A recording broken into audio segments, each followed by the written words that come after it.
Welcome to New Mexico DJ Service presents Fly on the Wall podcast with your host Elliot Goldstein. This podcast is listener funded, so if you wish to assist, the Venmo info is New Mexico DJ Service. The PayPal info is newmexicodjservice@gmail.com. Any size contributions would be appreciated. We are delighted to have as our guest, Bert Lams from the California Guitar Trio. Bert studied classical guitar with Monique Vigneron and Albert Sundermann, who was a student of Andres Segovia at the Royal Conservatory of Music in Brussels, where he graduated with honors in 1984. He is a founding member of the California Guitar Trio, CGT. In 1993, the California Guitar Trio released their first recording, Yamanashi Blues, on Discipline Records. So, let's begin. If you are inclined to get Elliot a cup of coffee, it can be done. The Venmo info is New Mexico DJ Service. The PayPal info is newmexicodjservice@gmail.com. Please tell your friends about the show. The more the merrier. It was a week before the pandemic, or a day or two, and everything shut down. We were in Montreal. You know, I used to see you guys a lot at BB King's. Mm-hmm. It was a great place for you. It was perfect. Yes, a very nice place. We've played another place since then, because I think BB King's went out of business. Yeah, they're gone. Yeah. So there's another place we've been playing, but it's been a year or two. With the pandemic. And it was just the perfect size. It was just, everything was just perfect. Yeah. Let's get started. I know that you started with the guys through the Robert Fripp. Mm-hmm. And I know something else very interesting about you. There's a direct link from you to Andres Segovia. Yes. Yes. I did some homework. So thank you. Yeah. So you were destined to be great, and you ran with it. You've had great experience, great teachers, great schooling, and do you want to tell us about that back in Belgium? Yeah, I consider myself just very lucky. I was in high school, and in high school I developed a love for the electric guitar, and I taught myself how to play. I was a major big fan of blues and rock. I was not into prog rock. I was too young. I was maybe 16, 17, and I was all into Jimi Hendrix, Robin Trower, all the heavy rock soloists, that play the blues. And I taught myself how to play with that, and I could relate to that. I could understand it and teach myself with that. John, what's his name? From the Creedence Clearwater Revival, John Fogerty. He was the first one that struck me, a long guitar solo, Susie Q. I heard it through the grapevine. They had an album with 2 long songs. Right. One on the beat side. It was good. I love that stuff. And I taught myself how to play with that. And then when I was 18, I finished high school, and most of my friends went on to college and whatnot, or went to work. And I wanted to do music. And I said, okay, I'll go to the Royal Conservatory of Music. I'm ready. But I had like 2 years of classical guitar lessons. I could play a little bit. And it was for me like something on the side, the classical guitar, because I was playing in a rock band. And I went to the entrance exam at the Royal Conservatory of Music in Brussels. And they sent me papers, with like, you have to play Prelude from Villa-Lobos. You have to do this and that. And I picked up the scores and I learned it a little bit. I had a classical guitar that was more like a cigar box. It was really crappy guitar. And I had long hair in those 70s, 80s. And I show up at the test and played my pieces, and the director of the school was right there in front, and I gloriously failed in the entrance exam. And the guy actually, the music director actually told me that I would be much more successful if I open up a French fry stand somewhere. Because that would be much more lucrative and much more rewarding for me. Anyway, was a tough guy. But he said, but if you really want to continue, I'm going to give you the name of this person that's teaching in the music academy in Brussels. And if you can stay with her or him for 2 years, maybe you will continue, and and you try again in a year or so. So I went to this music school and met my teacher, Monique Vigneron, who got me ready in about a year and a half. She drove me. I remember the first class I had with her. She said, "How many hours a day do you play?" And I said, 2 hours. And I was really proud. Like 2 hours is, She said, "Oh, that's okay. You got to play 4 hours." So next day I played I was 18 years old. So no problem. And she got me on the right track, practicing. I really enjoyed it. I got to choose what I wanted to play too. She kind of directed me in a good direction, let me have my freedoms, in exploring what I wanted to play. And then a year and a half later, I did the entrance exam again, and I got in. And then I got to study with, there comes the link of Segovia, with Albert Sundermann, who is a student of Segovia. And he was a character. He was a little bit older generation, very always well dressed. He was one of the, a little bit like what Robert Fripp does now. He's always well dressed, as a tie, a suit, and he kind of felt that we need to do that as guitar players because we're all kind of like hippie guys. And he did not like us to play in the corridor of the conservatory on the ground, having jam sessions. He wanted it to be a classical instrument, and he had that aura about him. And I do remember that. I respect that a lot, and I remember that of him, although we did not have that much in common.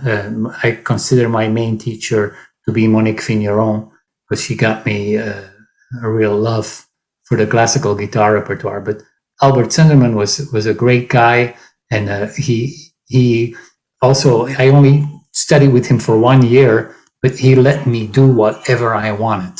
He had suggestions that he let me pick my repertoire, and artistic freedom, which I really, really appreciate that he did that. Well, you're talking about repertoire. That's something else I wanted to talk to you about.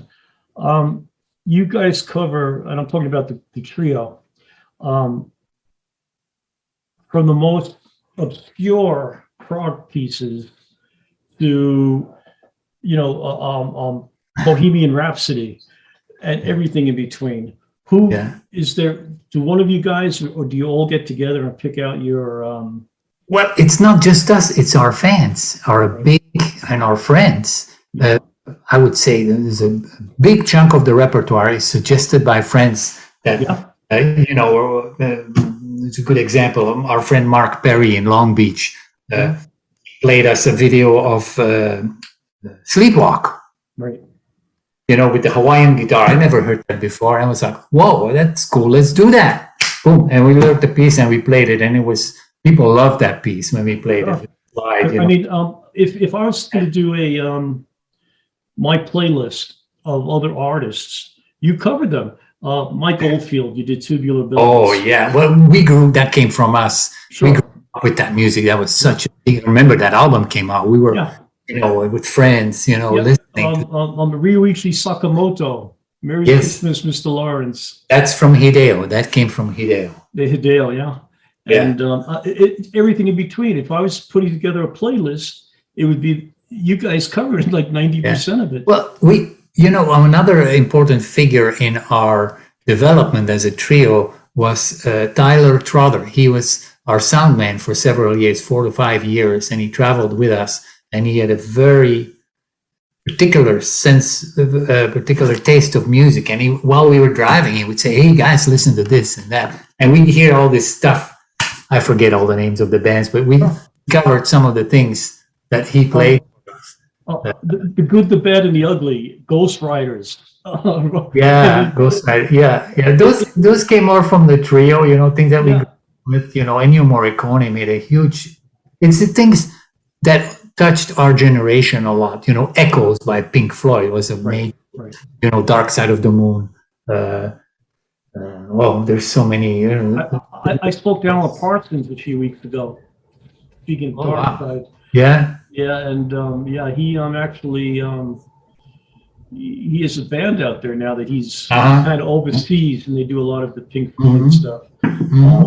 But yeah, that's but it's really, I was looking at the catalog, the stuff that you've done, and I'm saying to myself, these guys got into my brain. How did they know my my go-to tunes? Well, I think we cover so much because we're also coming from 3 different continents. Hideo from Japan, Yes. all from US, and I from Europe. So I brought in some more classical things in the beginning. I felt more like, we can be this group, like the Los Angeles Guitar Quartet. We're nothing like that because those guys play classical guitar. But now we play with the Montreal Guitar Trio, which is a classical guitar trio, and it blends in well. They have also an eclectic taste, and so yeah. You guys are going to be touring with them too, right, in the new year? Yeah, next February, if all goes well, borders are open, fingers crossed. We will be going. We'll be starting in Wyoming, Castle, Wyoming, in February. Denver, Colorado. We'll be in the Northwest. And then you go to BC, Washington. you go to British Columbia. And then the second half will be in British Columbia. You're going to try to make a trip into New Mexico, I hope. Yeah, hopefully we can play in Santa Fe against them. We played the Lenzig a few years ago, which was a beautiful place. Okay, and so the guitar trio, from what I understand is, I may have this wrong, I spoke to Trey Gunn, and you guys studied, he was in your group, right? When you were we were all in a group together, the Robert Fripp String Quintet. Yes. But you guys studied together at Fripp's home, right? You guys are all together with Trey. Yes, yes. And he told me that if I ever need a good bathroom cleaned, to give him a call. He said that, those were interesting days, Elliot. I mean, it's something that is hard to talk about because it's like trying to explain to someone how that never tasted a strawberry or a cheesecake, what it tastes like, it was, we studied with Robert in his home in England, and he invited up to 30, 40 people up there sometimes. And this wasn't it was a big home, but we were all staying in bunk beds, in small bedrooms, in bunk beds. The guys from Argentina, 3 guys from Europe, and Americans all together. I remember the fights over opening the window at night. Anyway, that's another thing. Very interesting times and musically amazing times. Being in a house together with a large group of people, self-contained. We had nobody cooking for us. We cooked ourselves. It's your turn to be the kitchen coordinator for a week. So you have to coordinate all the food for a week, go to the store, and then people take turns cooking and cleaning and whatnot. It was a big part of the guitar craft courses, but not, we were all playing guitar most of the time. Yes, but and also I guess it was to get you guys to interlock, to become a unit, right? Yeah. And you guys learned how to work together. And that's how I met Paul and Hideo. And yes, when we started out that way in my house in Los Angeles in the early 90s, 1990. We met for like several weeks, and we just played guitar in my house. And we did not have, nobody knew, we call ourselves the California Guitar, but nobody knew our music. So we went and played in local coffee shops. I found some small gigs. We played in old folks' homes for the mentally disabled, the Blind Institute, just kind of like give away our music and play and have some feedback and do some house concerts for family and friends. That's what we did in the beginning. And then after we made our first album, we kind of Robert took us back under his wing in a way. He invited us to come to Japan with David Sylvian. That was the first big thing for us. Of course, we played with Robert Fripp String Quintet. I think that came first. And Trey was in that as well, right? And Trey was in that, yeah.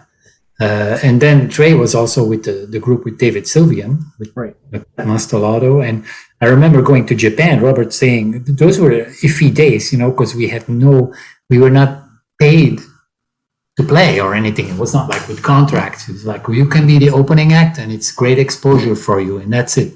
Get there. And I remember Robert said for the tour in Japan, I will do my best for you guys to open, but I can't guarantee it. But if you show up, there's more chance that you can open, because the Japanese promoter did not want an opening act.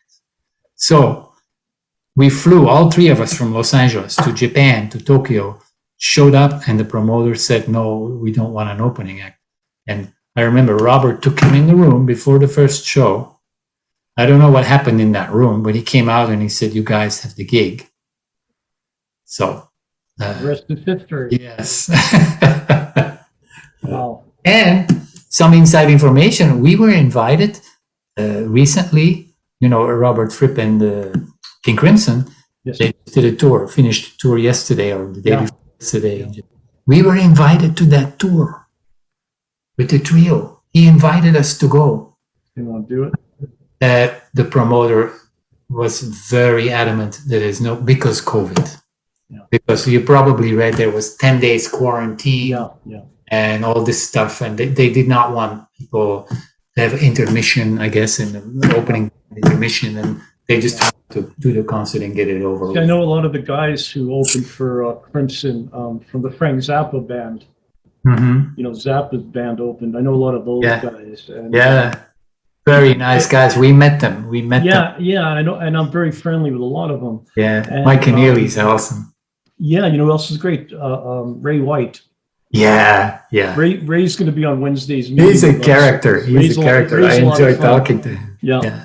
Ray will be on Wednesday's meeting as well. But to backtrack, what they told me was pretty interesting. Ray told me that he would just watch Robert with his mouth open and say, whoa. And then he said to Robert, how do you do that? And Robert said, when the tour's over, I'll send you some videos. And he said 2 days after he got home, videos started arriving to his email. No kidding. He said he was shocked. He said, I thought a man like Robert would be so busy that it would never happen. And he said, bang, they were there. And wow. Oh, what were the videos that he sent? So I guess some of the ways that Robert plays, getting some of the sounds of Yeah, and wow. Ray's a different kind of player, Ray, and he's more of a R&B funky type player than So but the CGT, the trio, and King Crimson are very much, when you talk about the trio, you think about Crimson right away, and you think about the years with like Adrian, when Adrian was in the band, Adrian Ballou, and I know you guys covered a lot of Adrian stuff. In fact, I remember seeing you guys out on the road with Pat and Tony in the band. Yes, which was brilliant. Yeah. And then that gave you a whole different sound than when just three of you guys are out there. Yes, yeah. And what's remarkable to me is the sounds that you guys get on acoustic instruments. And there's no trickery, there's no gadgets, there's no, it's just the three, it's just three guys. And I guess you're still using the NST tuning, right? Yes, yeah. Yeah, that's basically a shallow tuning. Fifths rather than in fourths on the guitar. So down the lowest string down to a C, from an E to a C. It's a major third down. And then go up in fifths. Except for the first string, it doesn't go in fifths because it would be too high or too thin sounding. And do you still use that tuning? Yeah. Yes. Yeah.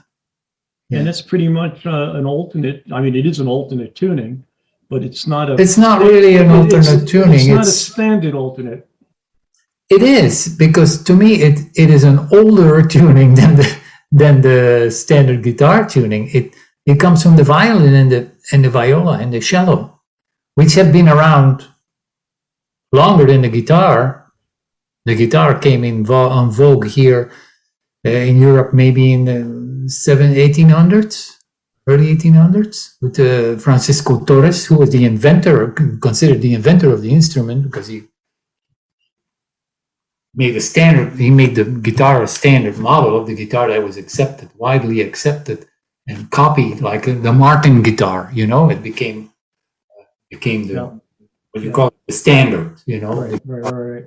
but before that, we had violin tuning and viola tuning, and that was in fifths.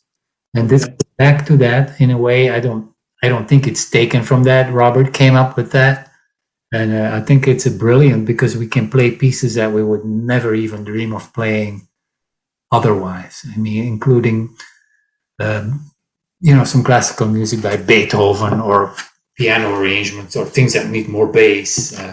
It's just I'm not saying it's a better tuning. No, but it works. When we play with the Montreal Guitar Trio, those guys play in the regular tuning, and we play in this tuning, and it meshes well because it's like having two different. Each trio is like a different instrument. You know, one is steel string with this tuning, and then the other one is nylon string with the normal guitar tuning. They have more percussive approach to the guitar as well. So, and you guys sound great together. Yeah, it's been amazing playing with those guys. I can't wait and they are so much fun to tour with. And yeah. Well, yeah. I mean, I see you guys on the YouTube, and I have a lot of the recordings. Yeah. I never saw the six of you guys together. So you do other things besides California Guitar Trio. You do the albums with Fabio. Mm-hmm. You showed me one today, a new release. Yes, yeah, that's the newest one. That's something we recorded in the first months of the pandemic. And that is an album called Music of the Stars. Okay. Music by, you see the picture of the scary man? That is Thomas de Hartmann. He's a Russian composer, the early, late 1800s, beginning 1900s. And he traveled a lot in Europe and in the Middle East.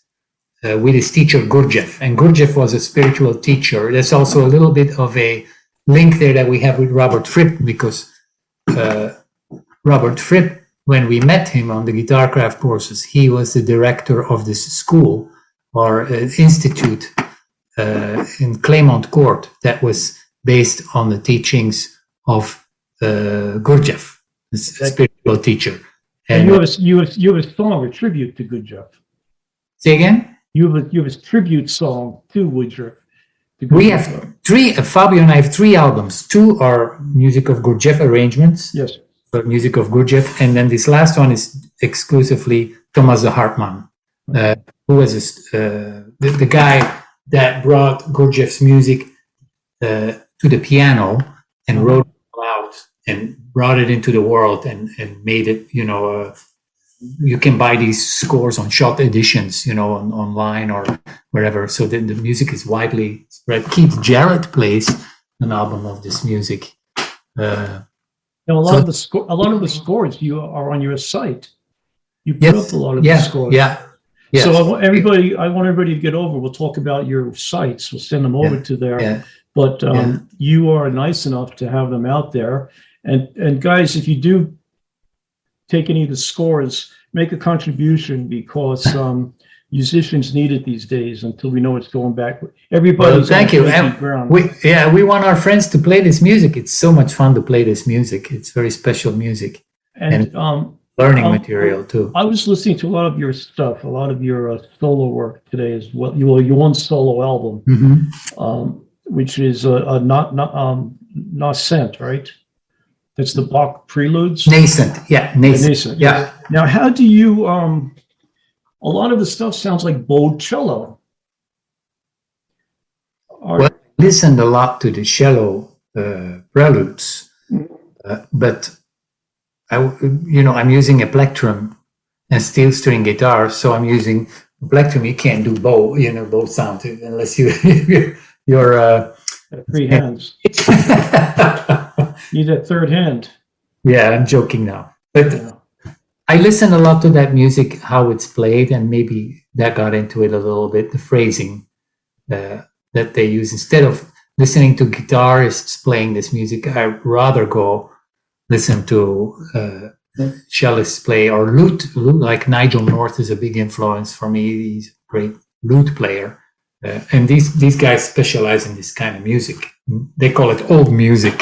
There's a Belgian violin player that was a huge influence on me. His name is Sigiswald Keuken. He passed away last year, and he played on a violin that was restored from that period that they played in Bach's period, and it was restored. And he even had everything, like the bow had whatever cat hair or something.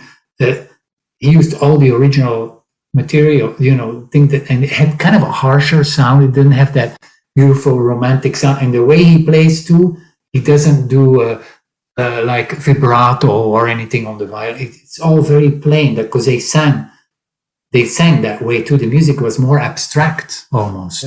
And the way he plays, that was an eye-opener for me. So I thought, I'm going to try that on guitar.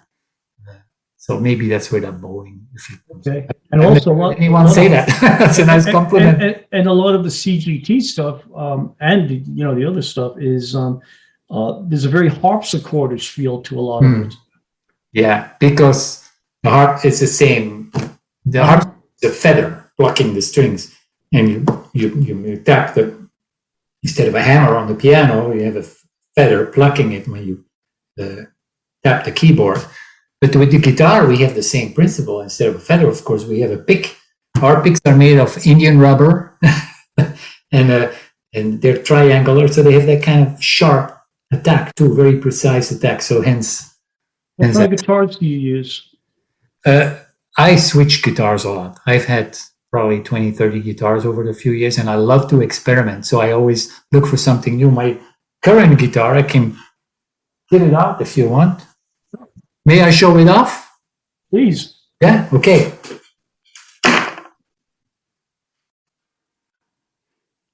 This is a guitar I've used the last 6 months or so. It's a Martin guitar. Yeah.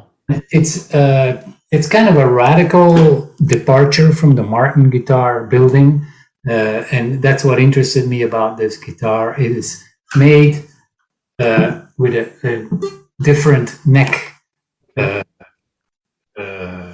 attachment here. There is no heel, so heel is normally a piece of wood here that locks the neck in. But they did away with the heel and they put 2 screws in here. So there's a lot more reach in the upper positions, which makes it more like an electric guitar almost, play-wise. I can play up here without having this piece of wood sitting in my way. And it's also a dovetail neck joint in here. Mm-hmm. The guitar, I can loosen the strings, loosen these 2 screws here, and just take off the neck and put it back on. And there's a whole system inside where I can adjust the neck this way for intonation with minor increments with a truss rod adjuster. It's not a truss rod thing, but there's a truss rod in there, but it's a different adjusting thing that makes the neck go this way or that way in small increments of a millimeter to make it perfectly in tune. Most acoustic guitars are not well intonated. This string will sound too high on this fret, too low on this fret, and it's very hard to play unison with a trio and play high parts and be nicely in tune.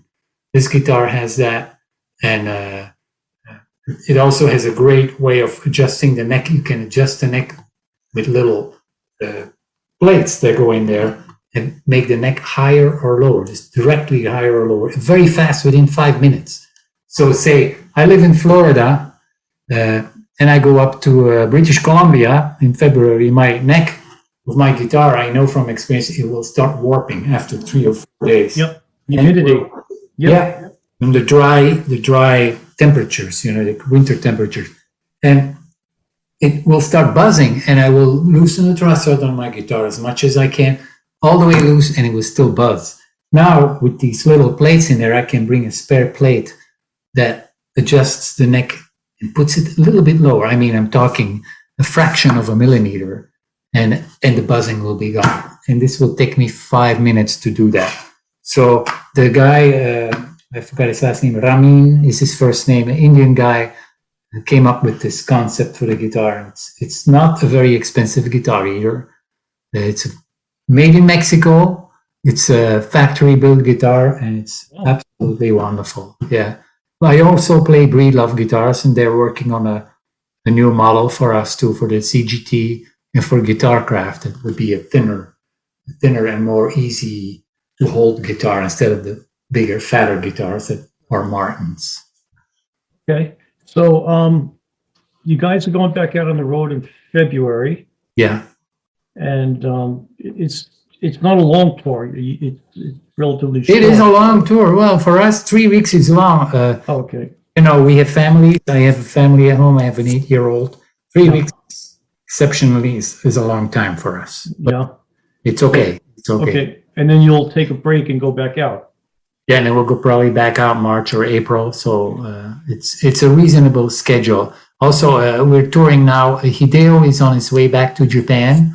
Yes, I spoke to him about 2 weeks ago. Oh, you did? Well, we texted, and when I first hooked up with you, I wanted to talk to him and you, and I wanted to get. Oh, that would have been wonderful. Yeah, would have been great. But he had just gotten back to Japan that day, I think. Or he was just leaving. No, he's still here. He's in the process of selling his condo. Oh, maybe that's what it was. Okay. In Wayne, Pennsylvania, and they've moved out. They sold it, and they're just waiting to they're quarantining for a day or two, and then they're flying on Sunday. I think they're flying back to Japan. Okay. Yeah. Okay. Maybe that's what it was. He was with the house, and but I would love to talk to you guys together one day. I have to get in touch with you. I'd love that. That would be very interesting. In fact, I'm relatively Paul and I guess, are the closest in distance. He's in Utah. Yeah. I'm in New Mexico now, so. Oh, you're in New Mexico. I didn't know that. Okay. Yeah, I'm in New Mexico now. So Albuquerque? I'm in Rio Rancho, right between Santa Fe and Albuquerque, right in the middle. Yeah. And so I'm looking forward to you guys getting back out to Santa Fe. CGT has a great history, a big history in Santa Fe, because I lived there for 4 years. And we spent a lot of time in Santa Fe. And hence our second album called Invitation, which we recorded in Tesuque, in the mountains there near Santa Fe. I lived in El Dorado, which is 12 miles towards Las Vegas, not the other Las Vegas. Yeah, not the famous Las Vegas. Yes, and that album is probably one of my favorite albums of the trio. It is very moody, and it really has that atmosphere of New Mexico and the wide space, and Ennio Morricone, the Wild West. Yeah. And Is that where you guys did Laramie? What's that? You did the Laramie piece? I don't know what that is. Laramie. Oh wait, hold on. I probably not Laramie. Oh, the train to Lamy. Yeah, Lamy. Yeah, Lamy. Lamy, yeah. I lived about 3 miles away from Lamy. You've been to Lamy? Have you been there? No, I've been through Las Vegas though. Yeah, okay. Well, Lamy is the train station. Is it official train stop for Santa Fe, although it's 25 miles away from Santa Fe. It's Santa Fe train stop. So if you travel from Los Angeles to, say, Chicago, you will go through Lamy. And it's there once a day. And Lamy is this, when you go there, it's just like stepping into the movie, one of the spaghetti Western movies. Yeah. There's one bar, a saloon, the German saloon, and then across from the train station, and then a couple trailers and a boarded up church. So you go there and there's nothing there. It's just the train, and the train comes by once a day. So it's a very cool. There's also another city here that I go to, Madrid. Have you ever been to Madrid? Madrid, yes. And I mean, you go to some of those places. Yeah, There's still bullet holes. There's still bullet holes on the walls. Oh my gosh! I didn't know. From the Old West, Yeah. So there are some great places. Yeah. All I remember is I had the best ever green chili. Yeah, that's what they're known for. That's it, green chili. And they had that big flamenco player here too. Yes, I forgot his name. But yes, I know who you're talking about. He's a local. Atmar. Yes, Atmar. Yes. Lieber, yeah. Yes. Yeah. We played one show in Santa Fe, where he was kind of the headliner, and we had like 2 or 3 bands, and we were one of them, and he played after us. Yeah, he's pretty talented. He's a talented guy as well. Yeah. And you guys together, perfect. So what's the trio doing? You going to be recording again soon? Well, right now we are, we're in a bit of a transition period because Hideo is going back to Japan. He's unable to join us. He was unable to join us since last summer when we were invited to play for King Crimson, open for King Crimson. And he announced he's unable to do that, and he needs to go back to Japan. And so we said, okay, we want to play. We want to keep playing. We're not going to wait, until later. So we invited my friend Tom Grijsgraber.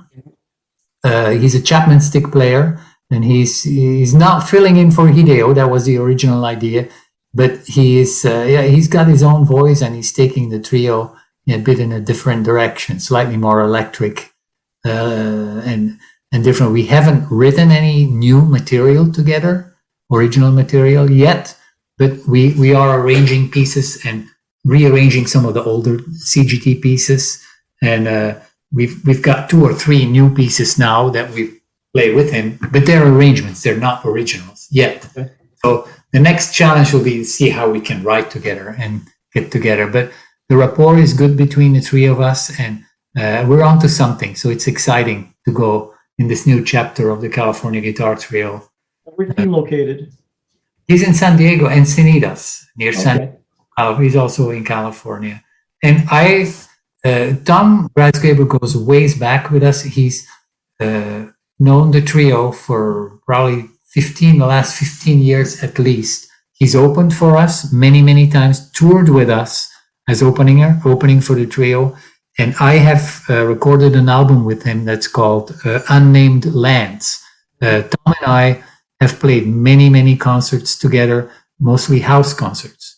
And I've played with him a lot, several years. Anytime we had off time with the trio, I would be playing with Tom and doing house concerts and recording an album with him. And I'm very proud of the album that I recorded with him. It's a great album called Unnamed Lands. It's a concept album that tells a fictitious story of a group of pioneers in the late 1800s traveling west. The first people that arrived here, and they went in caravans, up to the west, and they group some pretty horrible stories sometimes, but the pieces on there are all original pieces on the album, and they all tell a little bit of the story of their hardships and the adventures that they encounter on their travels. Where can listeners find your stuff? Oh, you can find it on bertlams.com, my own website. Right. And all my albums with Fabio are on there. The album with Tom is on there. My solo album is on there. And that's bertlams.com. Okay. Now, are you going to be doing any touring with any of the other collaborations? Yes, I recorded this album, Music of the Stars, with Fabio, and we were so keen on, it came out during the pandemic. And normally when you have a new album, what we do is we do concerts together. And what I've been doing over the past 10 years, both with Tom Grijsgraber and Fabio, is kind of getting off the grid of the agencies and stuff. So we don't play in theaters or anything. I call my friends and fans, or I make a Facebook post saying, hey, we're going to be in New York. Anybody interested in us playing in your house? We're okay with 20, 30 people. It's fine. Just do a donation, and we just kind of go with it. And it's been fantastic. We've had such great concerts in living rooms. We bring our own little amp and sound system because we basically play acoustic, but we amplify it a little bit. And we've had some amazing experiences playing everywhere around the country, in people's homes and whatnot. Good idea. That's going back to really. It's a tour. We rent a car. Fabio flies in from Italy, and we drive. We drove all the way through New Mexico too, and Texas, and up to Wichita and Kansas, and did many tours, hundreds of concerts with Tom and Fabio, and I can't wait to play this music live again with Fabio. It's going to be amazing. Wow, it's incredible. And what a great idea.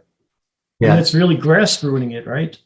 Yes, it is. And we're doing it on our own. And it's fun because mostly it's people we know, or sometimes it's people we don't know, and we don't know what their house is going to be like or whatever. Yeah.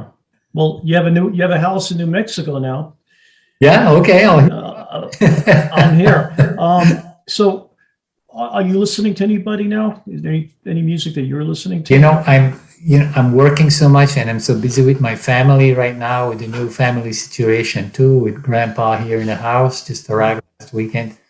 I'm usually, when I listen to something, it's because I want to play it or I want to learn it. So right now I'm listening to some music of Pat Martino, the late Pat Martino. He's a jazz guitarist who passed away probably a month or two ago. And he was a good friend. He was good friends with Fabio Mitino, and he left some scores with Fabio. And these are scores of music that he composed for the guitar. Oh, wow. Here's one. So, and it is like 7-8 pieces, and most of them are really difficult to play.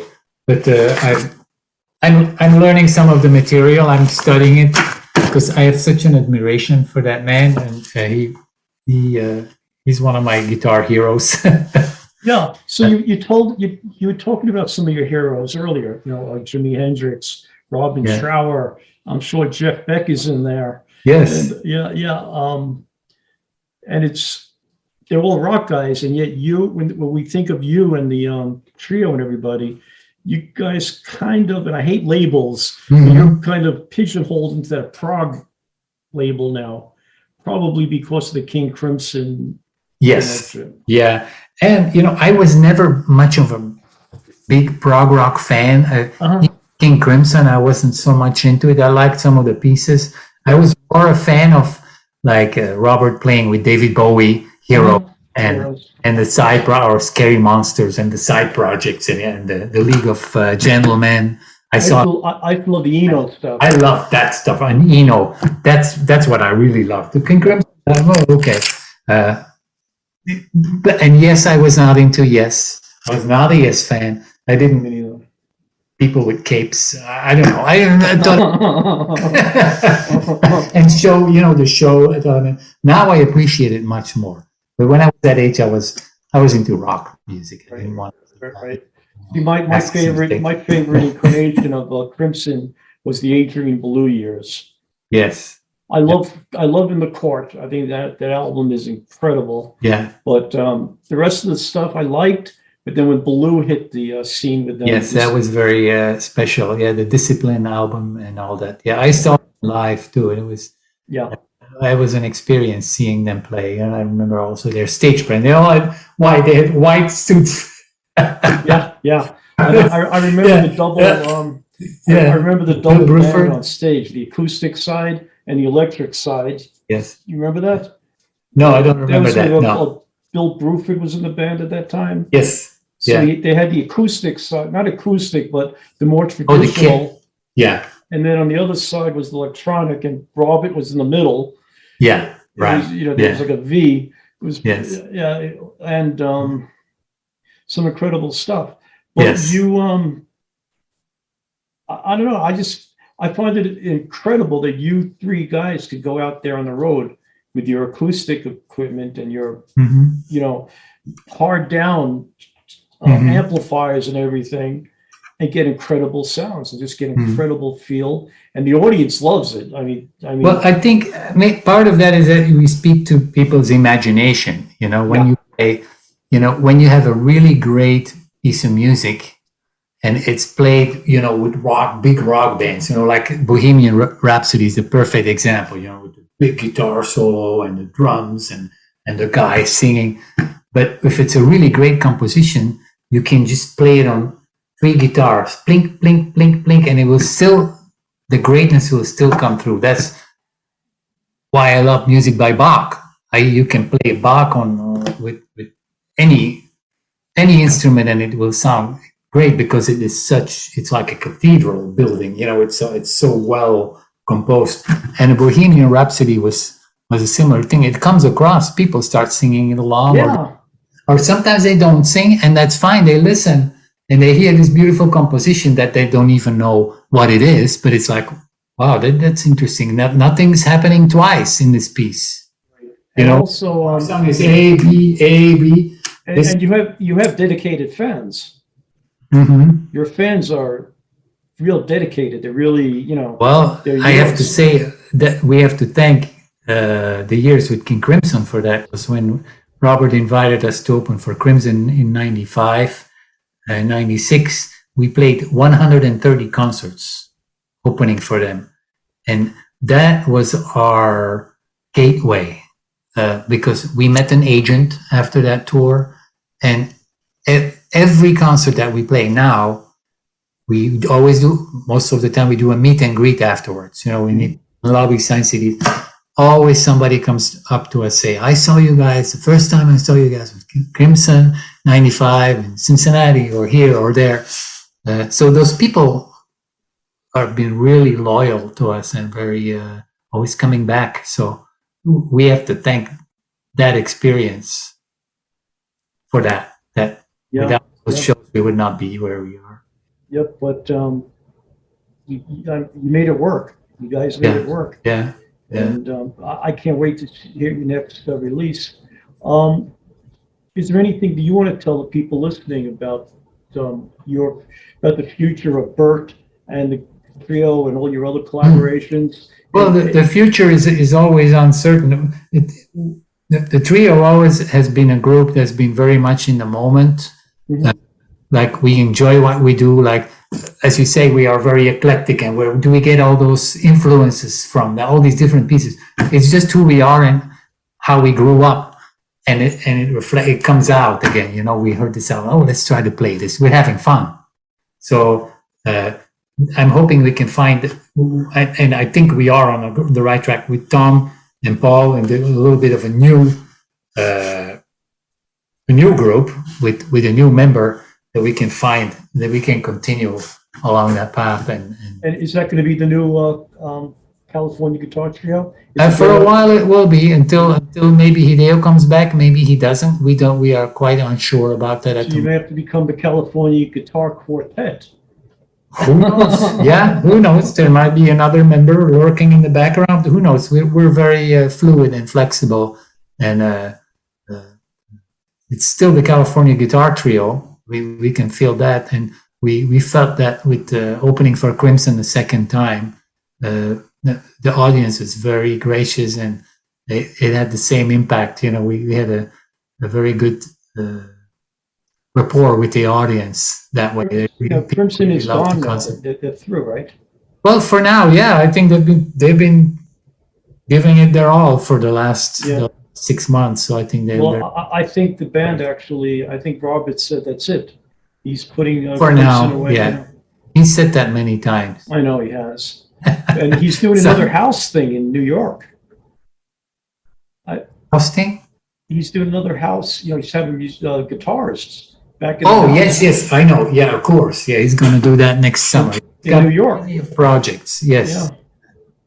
Yeah. So, I'm sure something will come from that. Yeah, and I'm sure we'll play with him again. Actually, he has emailed us about a possible project together, but I really don't want to talk about it now because it's not sure and nothing's confirmed. But there's things.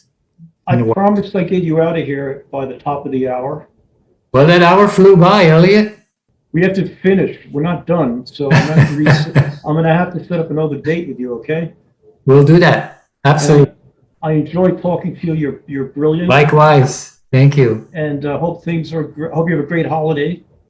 You too. And I'll talk to you during the week. I hope. Thank you for listening to New Mexico DJ Service presents Fly on the Wall podcast with Elliot Goldstein. This podcast is listener funded, so if you wish to assist, the Venmo info is New Mexico DJ Service. The PayPal info is newmexicodjservice@gmail.com. Any size contributions would be appreciated. Please tell your friends about the show. The more the merrier. Please play nice with one another.